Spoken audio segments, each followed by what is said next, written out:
Hello every one, യശ്രീ അക്കാഡമിയുടെ പുതിയൊരു വീഡിയോയിലേക്ക് എല്ലാവർക്കും സ്വാഗതം. ഇന്ന് നമ്മൾ ഡിസ്കസ് ചെയ്യാൻ പോകുന്ന ടോപ്പിക്ക് മെട്രിക്സിലെ അഡ്ജോയിന്റ് എങ്ങനെ കണ്ടെത്താം എന്നുള്ളതാണ്.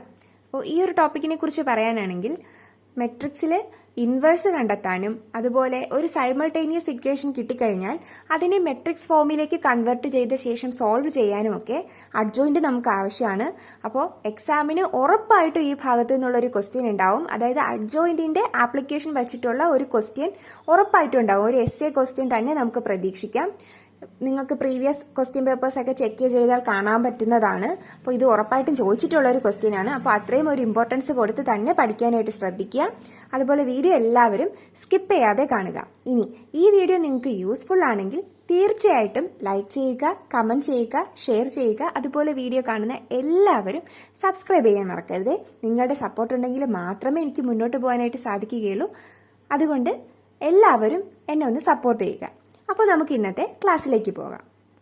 ആദ്യം നമുക്ക് എന്താണ് അഡ്ജോയിന്റ് ഓഫ് എ മെട്രിക്സ് എന്ന് നോക്കാം. Adjoint of a given square matrix is the transpose of the matrix formed by cofactors of the elements of the given square matrix taken in order. എന്താണെന്ന് നിങ്ങൾക്ക് മനസ്സിലായോ? ഒരു മെട്രിക്സിന്റെ, ഒരു സ്ക്വയർ മെട്രിക്സിന്റെ adjoint എന്ന് വെച്ചാൽ നമുക്കറിയാം, ഒരു മെട്രിക്സിലെ എല്ലാ എലമെന്റ്സിനും മൈനറും കോഫാക്ടറും നമുക്ക് കണ്ടെത്താനായിട്ട് സാധിക്കുമെന്ന് നമ്മൾ കഴിഞ്ഞ ക്ലാസ്സിൽ പഠിച്ചു. അപ്പോൾ ഇത്തരത്തിൽ ഒരു മെട്രിക്സിന്റെ എല്ലാ എലമെന്റ്സിന്റെയും കോഫാക്ടേഴ്സ് കണ്ടെത്തിയതിന് ശേഷം അതിനെ ഓർഡറിൽ ആക്കുന്നു നമ്മൾ. അതായത് ഓരോ എലമെന്റ്സിന്റെയും ലൊക്കേഷൻ അനുസരിച്ച് നമുക്ക് കിട്ടിയ കോഫാക്ടേഴ്സ് യൂസ് ചെയ്തുകൊണ്ട് നമ്മൾ ഒരു പുതിയ മെട്രിക്സ് ഫോം ചെയ്യുന്നു. ഇപ്പൊ നമുക്ക് കിട്ടിയ ആ പുതിയ മെട്രിക്സിന്റെ ട്രാൻസ്പോസിനെയാണ് നമ്മൾ അഡ്ജോയിന്റ് ഓഫ് എ മെട്രിക്സ് എന്ന് പറയുന്നത്. അപ്പൊ ഞാൻ ഒന്നും കൂടെ പറഞ്ഞു തരാം. ഒരു സ്ക്വയർ മെട്രിക്സിന്റെ അഡ്ജോയിന്റ് എന്താണെന്ന് ചോദിച്ചാൽ നമുക്കറിയാം, ഒരു മെട്രിക്സിലെ എല്ലാ എലമെന്റ്സിന്റെയും മൈനറും കോഫാക്ടറും നമുക്ക് കണ്ടെത്താനായിട്ട് സാധിക്കും. ഇത്തരത്തിൽ ആ ഒരു മെട്രിക്സിന്റെ കോഫാക്ടേഴ്സ് ഉപയോഗിച്ചുകൊണ്ട് നമ്മൾ ഒരു പുതിയ മെട്രിക്സ് ഫോം ചെയ്യുന്നു. ഇത്തരത്തിൽ കൺസ്ട്രക്ട് ചെയ്ത മെട്രിക്സിന്റെ ട്രാൻസ്പോസിനെയാണ് നമ്മൾ അഡ്ജോയിന്റ് എന്ന് പറയുന്നത്. അപ്പൊ ഞാൻ ഇങ്ങനെ പറയുന്നതിനേക്കാളും എളുപ്പത്തിൽ നമുക്കൊരു പ്രോബ്ലം ചെയ്തു നോക്കുമ്പോൾ നിങ്ങൾക്ക് മനസ്സിലാവും. അപ്പൊ നമുക്ക് എക്സാമ്പിളിലേക്ക് പോകാം. ഇവിടെ നമ്മൾ എടുത്തിരിക്കുന്ന example matrix A is equal to 0 1 2 1 2 3 3 1 1. ഈ ഒരു മെട്രിക്സിന്റെ അഡ്ജോയിന്റ് കണ്ടെത്താനാണ് ഇവിടെ ക്വസ്റ്റ്യനിൽ പറഞ്ഞിരിക്കുന്നത്. അപ്പോൾ ഞാൻ നിങ്ങൾക്ക് എളുപ്പത്തിന് വേണ്ടിയിട്ട് ഇതെങ്ങനെയാണ് ചെയ്യേണ്ടതെന്നുള്ള സ്റ്റെപ്സ് ആണ് ഇവിടെ തന്നിരിക്കുന്നത്. നമുക്ക് ആകെ 3 സ്റ്റെപ്പ് ചെയ്താൽ മതി. 3 സ്റ്റെപ്പിൽ നമുക്ക് അഡ്ജോയിന്റ് കണ്ടെത്താനായിട്ട് സാധിക്കും. അപ്പോൾ സ്റ്റെപ്പ് 1 നമ്മൾ എന്താ ചെയ്യേണ്ടത്? തന്നിരിക്കുന്ന മെട്രിക്സിലെ എല്ലാ എലമെന്റ്സിന്റെയും കോഫാക്ടേഴ്സ് കാണുക. അപ്പോൾ സ്റ്റെപ്പ് 1 എന്താണ്? നമുക്ക് തന്നിരിക്കുന്ന മെട്രിക്സിലെ എല്ലാ എലമെന്റ്സിന്റെയും കോഫാക്ടേഴ്സ് കാണുക. സെക്കൻഡ് സ്റ്റെപ്പ് എന്താണ്? ഈ കോഫാക്ടേഴ്സ് യൂസ് ചെയ്തുകൊണ്ട് പുതിയൊരു മെട്രിക്സ് ഫോം ചെയ്യുക. അപ്പോൾ നമ്മൾ ആദ്യം എന്ത് ചെയ്തു? നമുക്ക് തന്നിരിക്കുന്ന മെട്രിക്സിലെ എല്ലാ എലമെന്റ്സിന്റെയും കോഫാക്ടേഴ്സ് നമ്മൾ കണ്ടെത്തി.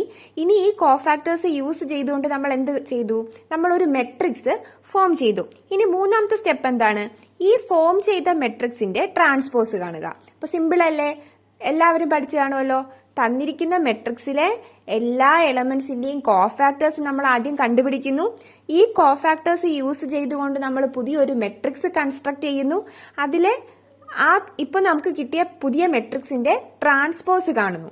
അപ്പോഴേക്ക് നമുക്ക് കിട്ടുന്ന ആൻസർ ആണ് എന്ത്?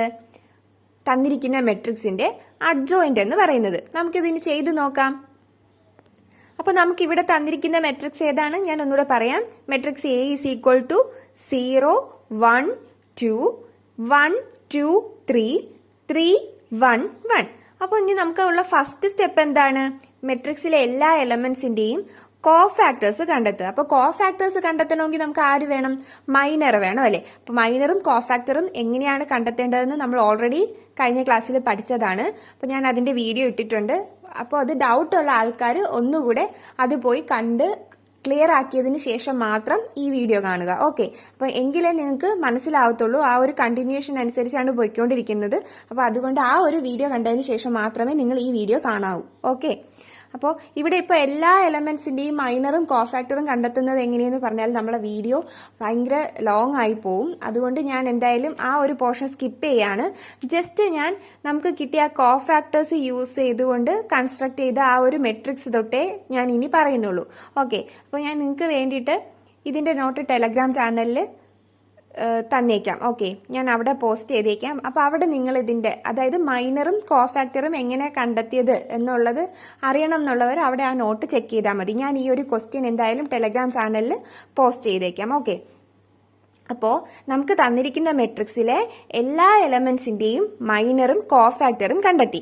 ഇനി ഈ കോഫാക്ടേഴ്സ് യൂസ് ചെയ്തുകൊണ്ട് പുതിയൊരു മെട്രിക്സ് കൺസ്ട്രക്ട് ചെയ്യുന്നതാണ് നമ്മുടെ സെക്കൻഡ് സ്റ്റെപ്പ് എന്ന് പറയുന്നത്. അപ്പോൾ പുതിയൊരു മെട്രിക്സ് കൺസ്ട്രക്ട് ചെയ്തപ്പോൾ എനിക്ക് കിട്ടിയ മെട്രിക്സ് എന്ന് പറയുന്നത് -1 8 -5 1 -6 3 -1 2 -1. അപ്പോൾ ഈ ഒരു ക്വസ്റ്റ്യൻ നിങ്ങൾ എൻ്റെ ഒപ്പം ചെയ്തു നോക്കുക. ഓക്കെ, അപ്പോൾ ചെയ്തു നോക്കിയിട്ട് നിങ്ങൾ ആൻസർ ചെക്ക് ചെയ്താൽ മതി ഇത് തന്നെയാണോ കിട്ടിയതെന്നുള്ളത്. ഓക്കെ, അപ്പോൾ എല്ലാ എലമെന്റ്സിന്റെയും കോഫാക്ടേഴ്സ് കണ്ടെത്തുന്നു. ആ കോഫാക്ടേഴ്സ് യൂസ് ചെയ്തുകൊണ്ട് പുതിയൊരു മെട്രിക്സ് കൺസ്ട്രക്ട് ചെയ്യുന്നു. അപ്പോൾ എനിക്ക് കിട്ടിയ മെട്രിക്സ് ഏതാണ്? -1 8 -5 1 -6 3 -1 2 -1.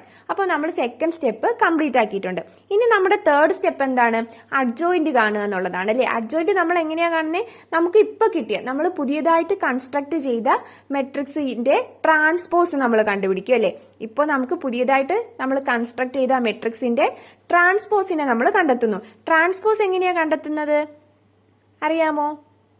മെട്രിക്സിലെ റോയും കോളവും തമ്മിൽ ഇന്റർചേഞ്ച് ചെയ്താൽ നമുക്ക് കിട്ടുന്നതാണ് ആ മെട്രിക്സിന്റെ ട്രാൻസ്പോസ്. അതായത് നമുക്കൊരു മെട്രിക്സ് തന്നിട്ടുണ്ട്, അതിന്റെ റോയെ നമ്മൾ കോളാക്കിയും കോളത്തിനെ നമ്മൾ റോ ആക്കിയും എഴുതി കൊടുത്താൽ മതി. അപ്പോഴത്തേക്ക് നമുക്ക് കിട്ടുന്ന ആൻസർ ആണ് ആ ഒരു മെട്രിക്സിന്റെ ട്രാൻസ്പോസ് എന്ന് പറയുന്നത്. അപ്പോൾ നമ്മൾ ഇവിടെ എന്താ ചെയ്യാൻ പോകുന്നത്?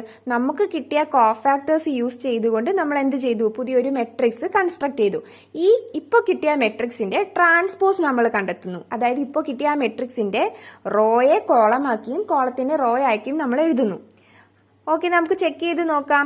അതായത് adjoint is equal to transpose of -1 8 -5 1 -6 3 -1 2 -1. Okay, അപ്പോൾ ഇതിന്റെ ആൻസർ എങ്ങനെ വരും? നമ്മൾ ഈ തന്നിരിക്കുന്ന റോ എല്ലാം നമ്മൾ കോളമാക്കി എഴുതാൻ പോവാണ്. അപ്പോൾ നമുക്കിവിടെ ഫസ്റ്റ് റോ എങ്ങനെയായിരുന്നു? ആദ്യം -1 8 -5.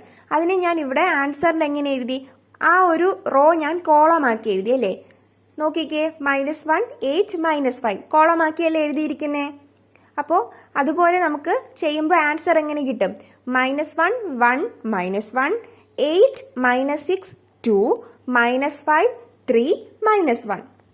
ഇങ്ങനെയാണ് നമ്മൾ ഒരു മെട്രിക്സിന്റെ അഡ്ജോയിന്റ് കണ്ടെത്തുന്നത്. അപ്പൊ നിങ്ങൾക്ക് ആ സ്റ്റെപ്സ് മാത്രം നിങ്ങൾ ഓർത്ത് വെച്ചിരുന്നാൽ മതി. എന്നിട്ട് നിങ്ങളുടെ കയ്യിലുള്ള പ്രോബ്ലംസ് കൂടെ നിങ്ങൾ ചെയ്തു നോക്കണം കേട്ടോ. ഉറപ്പായിട്ട് ചെയ്തു നോക്കണം.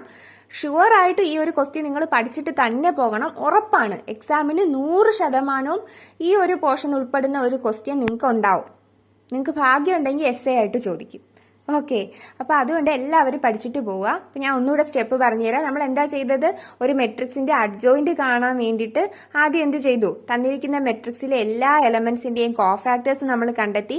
ഇനി നമുക്ക് കിട്ടിയ ആ കോഫാക്ടേഴ്സ് യൂസ് ചെയ്തുകൊണ്ട് നമ്മൾ ഒരു പുതിയ മെട്രിക്സ് കൺസ്ട്രക്ട് ചെയ്തു. എന്നിട്ട് ആ മെട്രിക്സിന്റെ ട്രാൻസ്പോസ് നമ്മൾ കണ്ടുപിടിച്ചു. അപ്പോൾ നമുക്ക് കിട്ടിയ ആൻസർ ആണ് ആ ഒരു മെട്രിക്സിന്റെ അഡ്ജോയിന്റ് എന്ന് പറയുന്നത്. അപ്പോൾ ഈ ഒരു പ്രോബ്ലം, അതായത് ഈ ഒരു പോർഷൻ നിങ്ങൾക്ക് എല്ലാവർക്കും മനസ്സിലായി എന്ന് വിശ്വസിക്കുന്നു. എന്തെങ്കിലും ഡൗട്ട് ഉണ്ടെങ്കിൽ നിങ്ങൾ ടെലഗ്രാം ചാനലിൽ ചോദിച്ചാൽ മതി. ഞാൻ അതിന്റെ ആൻസർ അവിടെ നിങ്ങൾക്ക് പറഞ്ഞുതരാം. ടെലഗ്രാം ചാനലിന്റെ ലിങ്ക് ഞാൻ ഡിസ്ക്രിപ്ഷൻ ബോക്സിൽ കൊടുത്തേക്കാം കേട്ടോ. അപ്പോൾ എല്ലാവരും നന്നായിട്ട് പഠിക്കുക. ഓക്കെ, അപ്പോൾ താങ്ക് യു.